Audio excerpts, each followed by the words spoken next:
Auditor eh. Ibig nyo sabihin na bayaran ito nung walang pumirma na auditor? Your Honor, ganito po yung procedure natin. Wala na po tayong pre-audit, kaya po ang nagbabayad ay, ang pumipirma na lang po. Wala akong pakialam sa pre-audit. I'm not asking you about the pre-audit. Meron kayong post-audit eh. Yes, Your Ito Honor. nangyari, ghost project eh. Opo. Tapos na tapos pero walang nangyari. Ang tinatanong namin sa'yo, sino ang pumirma? Bago mapirmahan yun, merong certificate of acceptance, merong certificate of completion, pipirma ang resident auditor. Hindi po pipirma ang resident. Anong gagawin ng Your COA? Honor.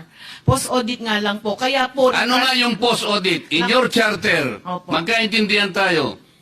Ito yung inyong charter, sample of services listed in COA Citizens Charter. Financial audit, performance audit, compliance audit, fraud audit, special audit, notice of disallowance, notice of charge, notice of suspension.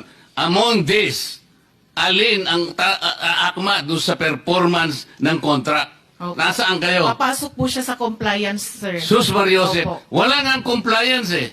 Ganito po, Your Honor, marami pong observation ng mga auditors natin pagdating po sa compliance nila sa procurement. Sinong mag-a-avail ng compliance? Sino yung auditee? Because, DPWH po sa case po natin Oh. ngayon. Your pag sinabi Honor. mong So anong nangyari? Marami pong observation ng mga auditors natin, sir, pagdating po sa